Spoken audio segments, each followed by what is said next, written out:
एक बार भूपेन जी को ले लेता हूं। भूपेन जी बहुत देर से कहना चाह रहे हैं। भूपेन जी आपका जवाब। कलेक्टर को आदेश दिया, भूपेन जी को सुन लीजिए, मालू जी भूपेन जी उसको चाह रहे हैं। इसलिए ये अवैध और माफियाओं का राज नहीं चलेगा। भूपेन जी, कांग्रेस के जमाने में भूपेन जी मालू जी सुन तो लीजिए, भूपेन जी क्या कर रहे हैं। भूपेन जी शुरू करिए। माफियागिरी करते थे भूपेन जी। अरे मालू जी अब तो चुप हो जाओ यार, इतना बेचारे रिक्वेस्ट कर रहे हैं आपको यार। आपको पता ही नहीं है कि आपके अभी मंत्री प्रभारी नहीं है, आप दिए जा रहे बत्ती दमादम दमादम।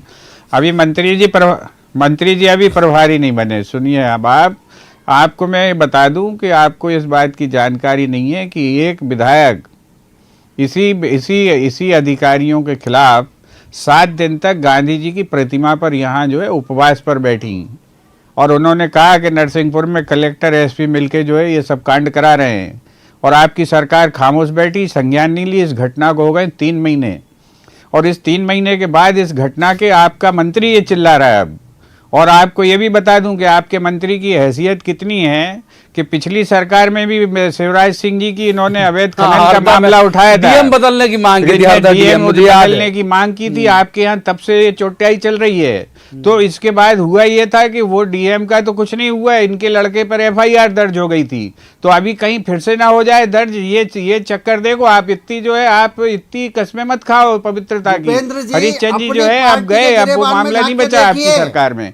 तो आप सुन तो मेरी बात तो सुन लीजिए साहब। अभी गिरेवान में तो आपने और पूरी सरकार को घेर लिया। अरे भाई, अरे ये आप जो कहानी कह रहे हैं कब, हाँ वो तो घेर लिया और ऐसा अरे साहब घेर लिया और घेर के ऐसा पटका है। अरे सरकार भी खिलाफ है, मुख्यमंत्री जी खुद खिलाफ है। सुन तो लीजिए। अरे ये तो दिख रहा है ना सामने, तस्वीरें दिखा रहे हैं आप, और फिर भी आप जो है हमारी सरकार में घुसे हुए हैं अभी तक। ये 1 साल में सिवाय चोटियाई के कुछ नहीं हुआ। 1 साल हो रहा वाला आपकी सरकार को। हमारे तो कार्रवाई कर आपको जो है चोटियाई दिवस मनाना पड़ेगा। सुन तो लीजिए मेरी। अरे मेरे भाई, तुमने विश्व के सबसे महान माफिया पैदा कर दिए। अभी तुम्हारी सरकार द्वारा सप्लाई प्लाज्मा लगवा लो तुम जरा, तो पता चल जाएगा कि तुम्हारी सरकार में कैसे कैसे कलाकार पैदा कर दिए। नकली प्लाज्मा भी पैदा कर रहे हैं। ये नकली प्लाज्मा पैदा कर दिया तुम्हारी सरकार ने। सुनो इसको, पैसे लेके तबादले के ये सब भैया, ये तबादले ठीक है, अब इससे अंतर हो जाएगा। अब तीसरे में माफ कीजिए, बहुत वक्त दोनों को दिया। मैं मौन होकर सुन लेता हूँ कि जितनी बढ़ास से निकल जाए आपकी। दिनेश गुप्ता जी, मालू जी रोकूंगा, भूपेन जी रोकूंगा, दिनेश जी को शामिल करते हैं। दिनेश जी, साइड इफेक्ट इसके क्या होंगे?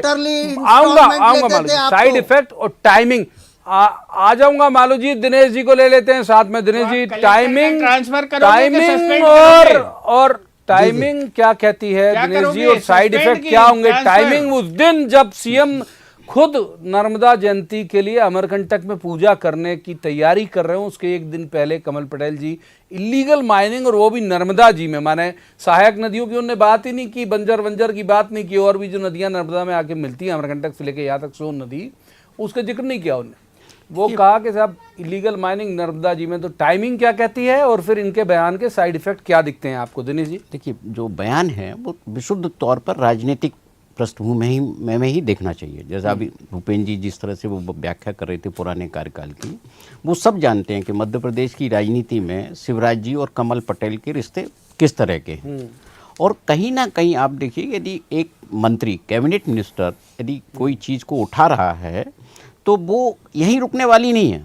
अब ये बात बहुत आगे जाएगी, चाहे वो शिवराज जी कमल पटेल पर कोई एक्शन लें या कमल पटेल दिल्ली तक दौड़ लगाएं कि साहब देखिए इस तरह की जो है स्थितियां मध्य प्रदेश में के सरकार में बनी हो और मंत्रियों की भी सुनवाई नहीं हो रही है। ये टाइमिंग केवल ये जो है, हम नर्मदा जयंती की टाइमिंग नहीं है। 1 दिन पहले बोलना, हाँ, तब बोलना जब सीएम नर्मदा स्थल में हो, अमरकंटक में हो, तब बोलना। नर्मदा जयंती का आप इसे कह सकते हो कि ये प्रासंगिक हो सकता है, जब पूरा जो है प्रदेश की निगाह जो है नर्मदा तटों पर लगी हो, लोग भक्तगण इकट्ठे हो, तब आप कह सकते हो कि रिलेवेंस था, इसलिए उन्होंने उसको कह दिया।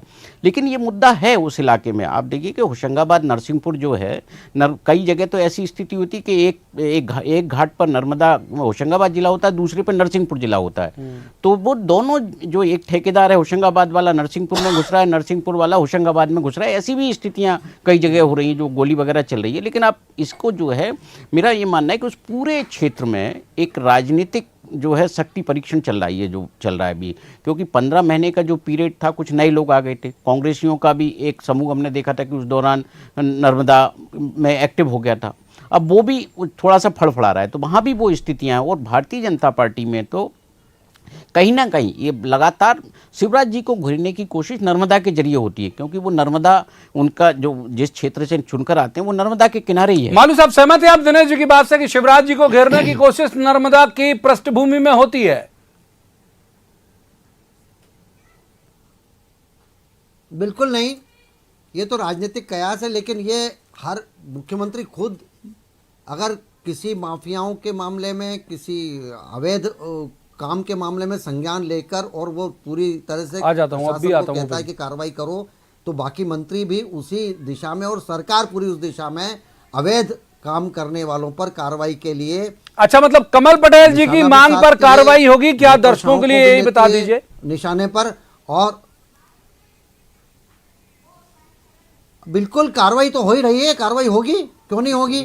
मुख्यमंत्री जी कोई संरक्षण दाता थोड़ी है, मुख्यमंत्री तो माफियाओं के दुश्मन है। और आज भी जो अभी इंदौर में कार्रवाई हुई, उसके पहले भी कार्रवाई कई जगह हुई है। ठीक है, छोटा जवाब भूपेन जी, बस वक्त बिल्कुल फिसल रहा है हमारे हाथ से, इसी रेत की तरह नर्मदा जी की माइनिंग वाली, इलीगल नहीं लीगल रेत की तरह।